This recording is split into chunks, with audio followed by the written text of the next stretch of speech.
你有没有发现，这几年身边越来越多人开始觉醒了，他们说自己看透了原生家庭的问题，说自己终于认清了关系中的模式，说自己正在经历一场深刻的自我转变。他们的朋友圈里满是心理学术语，什么内在小孩，什么创伤疗愈，什么能量频率。他们花大量时间阅读心理学书籍，参加各种工作坊，写长篇的自我剖析日记。他们看起来比任何人都了解自己，但如果你仔细观察，就会发现一个奇怪的现象。这些所谓觉醒的人，生活并没有变得更好，他们依然在原地踏步，依然没有去行动，依然在重复着同样的困境，甚至比那些从不反思的人活得更拧巴，更痛苦。这到底是怎么回事？今天我想跟你聊一个很多人不愿意面对的真相。过度内省本身就是一种逃避。你以为你在向内探索，其实你只是在用自我了解来代替自我改变。你以为你在疗愈，其实你只是在反复揭开伤口，然后欣赏它流血的样子。你以为你在成长，其实你只是在思维的迷宫里越走越深，离真实的生活越来越远。我知道这些话听起来很刺耳，但请你耐心听我说完，因为如果你正处在这种状态里，你需要有人把你拉出来。先说一个我观察到的现象，很多人接触心理学之后会经历一个阶段，这个阶段的特征就是他们突然觉得自己过去的一切都说得通了。原来我之所以在亲密关系里总是讨好别人，是因为小时候妈妈的爱是有条件的。原来我之所以害怕冲突，是因为童年时期父母经常吵架。原来我之所以无法信任别人，是因为我有回避性依恋。这种恍然大悟的感觉非常强烈，它会让你觉得自己终于找到了答案，终于理解了自己为什么是现在这个样子。这种理解本身会带来巨大的释放感，你会觉得被看见了，被理解了，哪怕看见你的人是你自己。但问题在于，很多人停在了这一步，他们找到了为什么，却从来不去解决怎么办。或者更准确地说，他们把找到为什么本身当成了怎么办的答案。他们以为理解了问题就等于解决了问题，但事实是，理解从来不等于解决。你知道自己为什么害怕亲密关系，不代表你就能建立亲密关系。你知道自己为什么拖延，不代表你就能停止拖延。你知道自己的创伤来自哪里，不代表创伤就自动痊愈了。知道和做到之间隔着一整个太平洋。这就是过度内省的第一个陷阱，用理解代替行动。当你反复分析自己的问题，反复追溯问题的根源，你会产生一种虚假的进步感。你觉得自己在做功课，觉得自己在努力，觉得自己比那些浑浑噩噩过日子的人高级。但实际上你什么都没有改变，你的生活还是老样子，你的关系还是老样子，你的状态还是老样子。唯一的区别是，你现在能用更专业的词汇来描述自己的困境了。我见过太多这样的人，他们能把自己的心理模式分析得头头是道，能说出自己有哪些防御机制，能画出自己的依恋关系图谱。但你问他们，那你打算怎么做？他们就卡住了。或者他们会说，我还没准备好，我觉得我还需要再探索一下，我还没有完全疗愈。你看，还没准备好这句话，就是过度内省最常见的产物。它给了你一个永远不用行动的完美借口，因为你可以永远都还没准备好，你可以永远都在探索中，你可以永远都在疗愈的路上。而生活呢？生活就在你无尽的自我探索中一天天溜走了。第二个陷阱更加隐蔽，叫做创伤身份化。什么意思呢？就是你把自己的创伤变成了一种身份认同，你不再是一个经历过某种创伤的人，而变成了一个创伤者。你的创伤不再是你身上的一个部分，而变成了定义你整个人的核心标签。这种事情是怎么发生的？就是通过过度内省。当你反复地审视自己的伤痛，反复地回到过去的记忆里，反复地用创伤的视角来解读你生活中的一切，你就在不知不觉中把创伤固化成了你的身份。你开始用我是一个有童年创伤的人来定义自己，你开始把所有的困难都归因于你的创伤，你开始觉得因为有这些创伤，所以你做不到别人能做到的事情，这太危险了。因为一旦创伤变成了你的身份，你就失去了放下它的动力。放下创伤意味着你要重新定义自己，意味着不能再拿它当借口，意味着你要对自己的人生负起全部责任。这太可怕了。所以很多人宁愿抱着创伤不放，他们嘴上说想疗愈，但潜意识里他们害怕疗愈之后自己还剩下什么。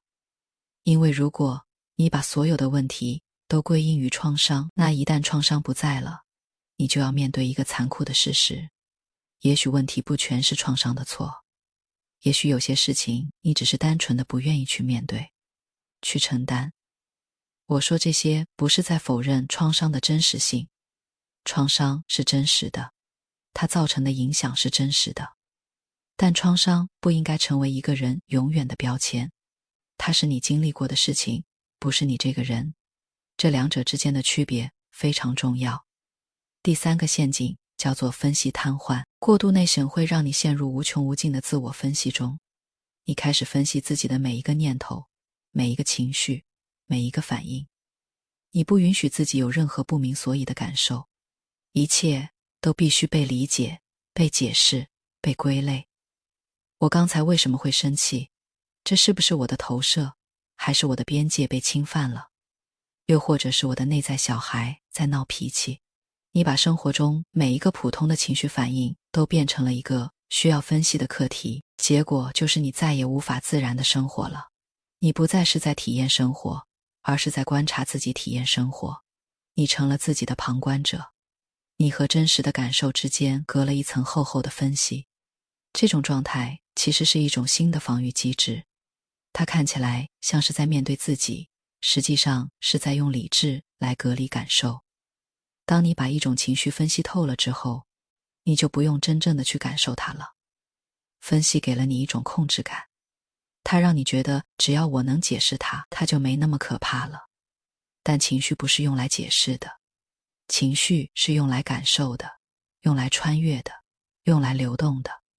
你分析了10000遍你为什么悲伤，但你就是不让自己好好哭一场。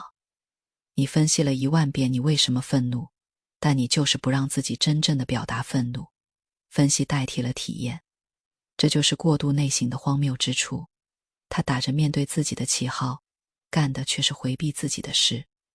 第四个陷阱，我觉得是最致命的，就是过度内省会让你变得越来越自我中心。注意，我说的不是自私，我说的是自我中心，就是你的注意力完全聚焦在自己身上，你的世界越缩越小，最后只剩下你和你的内心世界。你不再关心外面在发生什么，你不再对世界保持好奇，你不再关注他人的生活，他人的痛苦，他人的故事，所有的精力都花在了审视自己身上。你的每一段对话都会绕回到你自己的心理议题上。你和朋友聊天，3句话之内就会提到你的原生家庭。你谈恋爱，对方的任何行为都会被你解读为和你的创伤有关。你把别人都变成了你内心剧场的配角。一个人越是沉浸在自我分析里，就越容易失去和外部世界的连接，而恰恰是这种连接和他人的连接，和自然的连接，和生活本身的连接，才是真正让人感到活着、感到有意义的东西。很多时候，治愈一个人的不是内省，而是参与，是投入一件事情，是为别人做点什么，是在行动中找到自己的位置。但过度内省的人做不到这一点，因为他们被困在自己的头脑里了。现在你可能会问，那内省到底还有没有价值？当然有。我要说清楚，我反对的不是内省本身，而是过度内省。健康的内省和过度内省之间有一条清晰的界限。健康的内省是有目的的，它是为了理解自己，然后做出改变。它是行动的前奏，不是行动的替代品。健康的内省是有时间限制的，你反思完了就放下了，然后去生活，而不是一整天、一整周、一整年都泡在自我分析里。健康的内省是让你感到释放的，而不是让你越来越沉重的。如果你每次内省完都觉得更焦虑、更迷茫、更无力，那说明你已经过度了。过度内省还有一个特征，就是它是循环的。你会发现你在反复分析同一个问题，同样的议题翻来覆去的想，想了3个月、半年、1年，还是那些东西。这不叫深入探索，这叫强迫性反刍。这跟一个人反复洗手是同样的心理机制，它不是在解决问题，它本身就是问题的一部分。让我来说说过度内省是怎么变成一种逃避的。你要理解一个很反直觉的逻辑，对很多人来说，思考问题比解决问题更容易，分析痛苦比面对痛苦更容易，讨论恐惧比穿越恐惧更容易。你坐在那里想我为什么不敢表达自己，这件事本身是安全的，但真正在一段关系里开口说出你的需求，这是有风险的。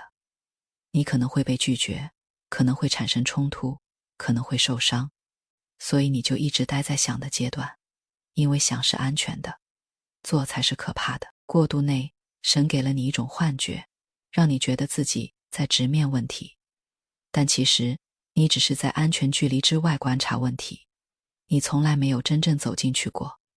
这就像一个人站在游泳池边上，花了3年时间研究水的温度、水的深度、各种泳姿的理论、溺水的急救方法，然后他跟所有人说，我正在学游泳，但他一次都没有下过水。你觉得他在学游泳吗？他不是，他在逃避下水。他把研究游泳变成了不用真正游泳的理由。过度内省的人也是一样，他们把研究自己变成了不用真正改变自己的理由。还有一种更隐蔽的逃避，有些人通过不断给自己贴心理学标签来逃避责任。我是高敏感人群，所以我没法适应社交。我有焦虑倾向，所以我没法做那些有压力的事。我有回避型依恋，所以我没法维持长期关系。这些标签可能是准确的，但当你把它们当成你无法行动的理由时，它们就变成了枷锁。它们不再是帮你理解自己的工具，而变成了限制你的牢笼。你给自己画了一个圈，然后说，你看，因为我是这样的人，所以我只能待在这个圈里。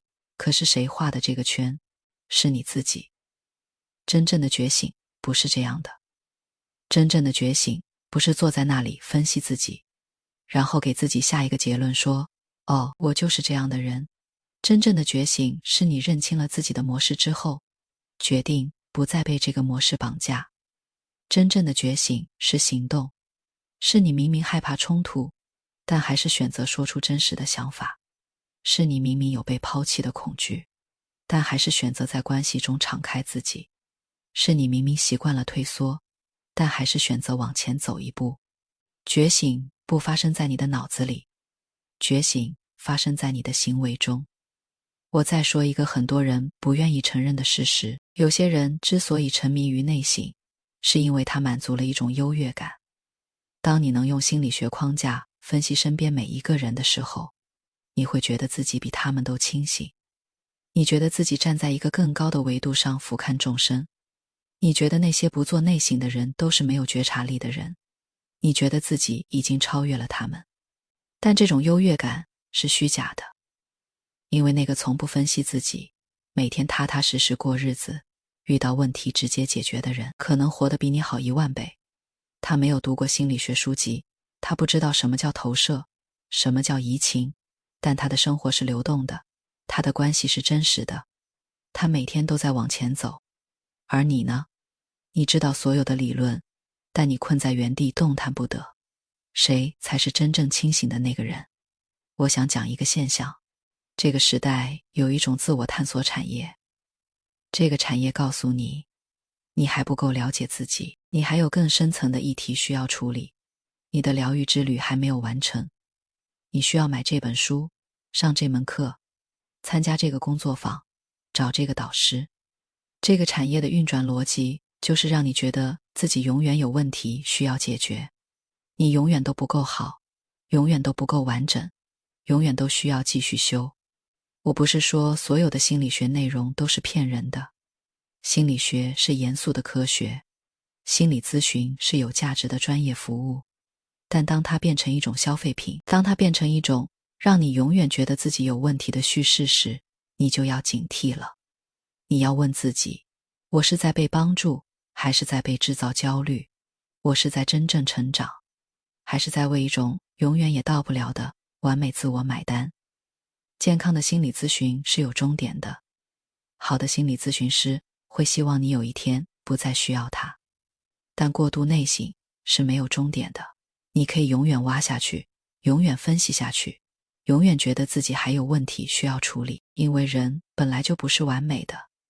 你往下挖，永远能挖出新的东西，但不是所有东西都需要被挖出来。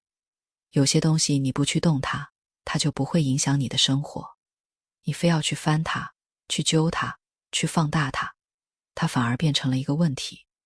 这让我想到一个比喻，一个人的心里就像一片土地，土地下面当然有石头，有虫子，有各种乱七八糟的东西，但如果这片土地上的庄稼长得好好的，你为什么要把地翻个底朝天呢？你把石头挖出来看一眼，说哦，原来这里有块石头。然后呢，你既不打算移走它，也不打算做什么改变，你就只是知道了这里有块石头，然后你的庄稼被你翻地的时候搞死了。很多时候过度内省就是在做这件事，你把所有东西都翻出来摊在阳光下，结果你的生活被搅得一团糟。好，那怎么判断自己是在健康内省还是过度内省呢？我给你几个标准。第一，看你内省之后有没有产生具体的行动。如果你想明白了一件事，然后去做了一些改变，哪怕是很小的改变，这就是健康的内省。如果你想明白了一件事，然后继续想下一件事，永远在想，永远不动，这就是过度内省。第二，看你的状态是在变好还是变差。健康的内省会让你感到释然、轻松、清晰，你会觉得原来是这样，那我知道该怎么做了。过度内省会让你感到沉重、混乱、无力，你会觉得我的问题太多了，我太糟糕了，我不知道该怎么办。如果内省让你越来越焦虑，越来越抑郁，那你应该立刻停下来。第三，看你内省的时间占比。如果你每天花15分钟反思一下自己的状态，然后把剩下的时间用来生活，这很健康。如果你一天当中大部分时间都在分析自己、怀疑自己、审视自己，这就太多了。你的大部分时间应该用来活着，而不是用来分析你是怎么活着的。第四，看你是不是在用内省来推迟行动。问问自己，如果我停止分析，下一步我应该做什么？如果你心里清清楚楚知道答案，但你就是不去做，反而选择再想想、再探索一下，那你就是在用内省来逃避行动。你心里其实什么都知道了，你不是不明白，你是不敢，那该怎么办呢？如果你发现自己确实陷入了过度内省，怎么走出来？第一个建议，给你的内省设一个截止日期，告诉自己，我可以用1周的时间来想清楚这件事。1周之后，不管我想没想清楚，我都要开始行动。很多事情你永远也想不完全清楚，你必须在行动中去检验你的理解是否正确。这就像你永远不能在岸上学会游泳，你必须跳进水里。你的理解对不对？你的分析准不准？只有在行动中才能得到验证。第二个建议，把注意力从为什么转移到怎么做。你已经知道了为什么，你花了大量时间研究为什么，够了。现在把同样的精力用来研究怎么做。不要再问我为什么会这样，开始问我要怎么做才能不同。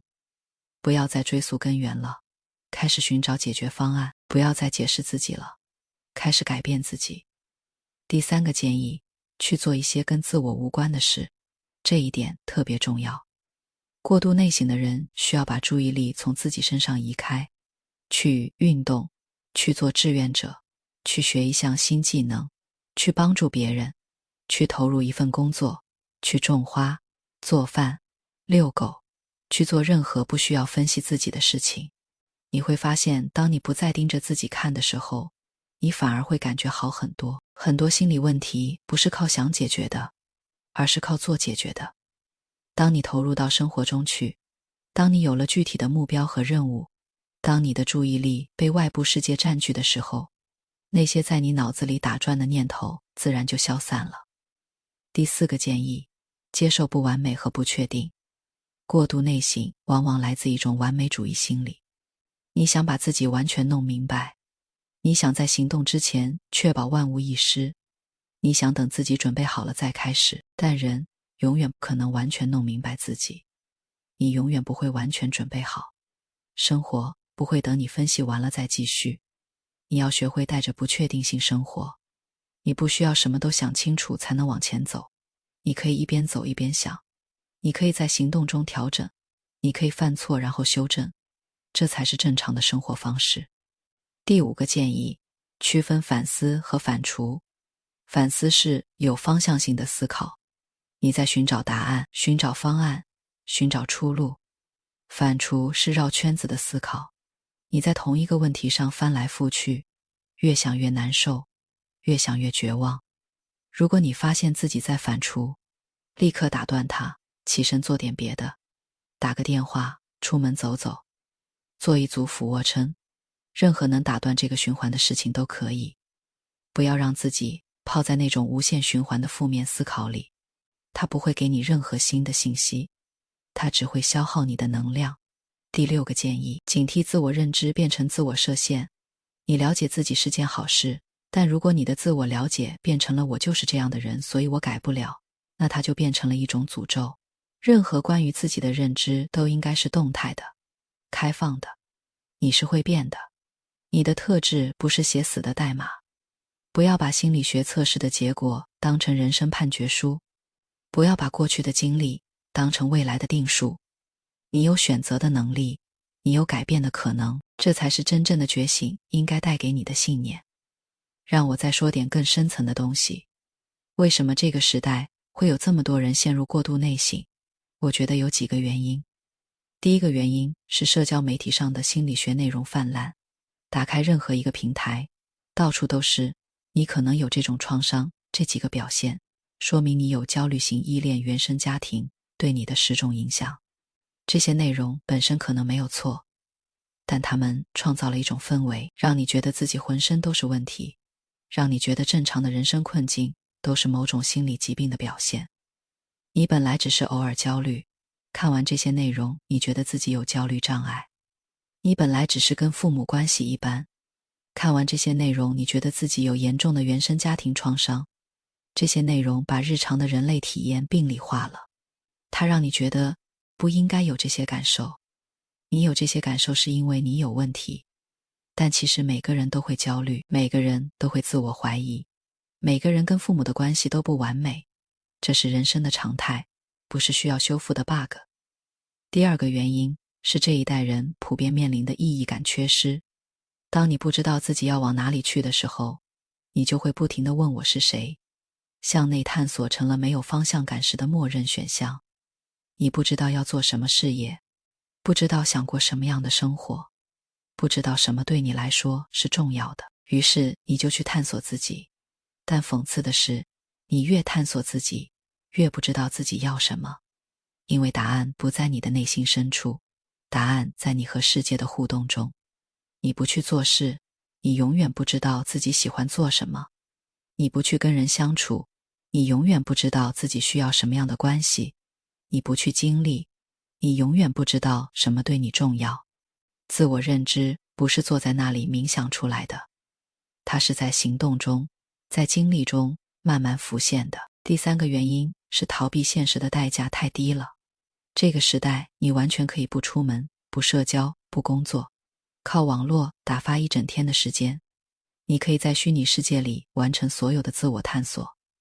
你可以看无数的视频、文章、播客，觉得自己在成长，但你的身体没有动，你的生活没有变，你的现实处境没有改善。过度内省在某种程度上是互联网时代的特产，因为它可以在不接触现实的情况下进行，你可以完全在思维层面成长，而不用承受任何现实的摩擦和碰撞。这太舒服了，也太危险了。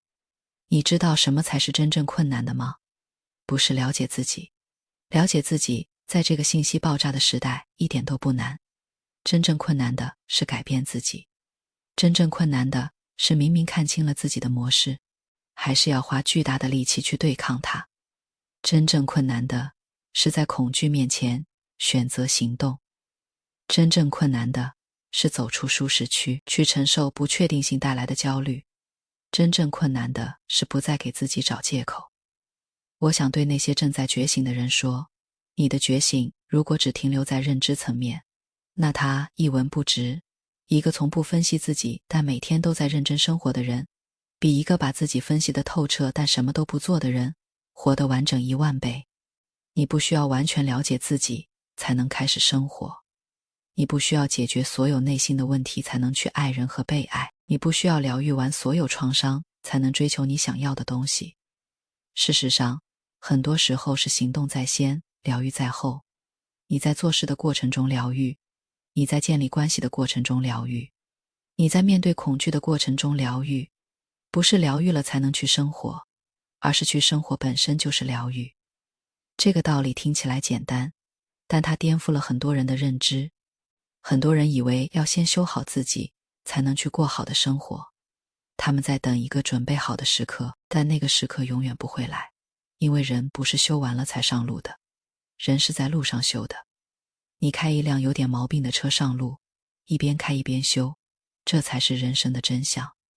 你不能等所有零件都完美了才发动引擎，那样你永远都不会出发。再说一个很多人忽略的事实，行动本身具有疗愈的力量。这不是鸡汤，这是有科学依据的。当你做成一件事情，哪怕是很小的事，你的大脑会释放多巴胺，你会获得一种我可以的体验。这种体验本身就在修复你的自我效能感。当你和他人产生真实的连接，你的身体会释放催产素，你会感到安全和被接纳。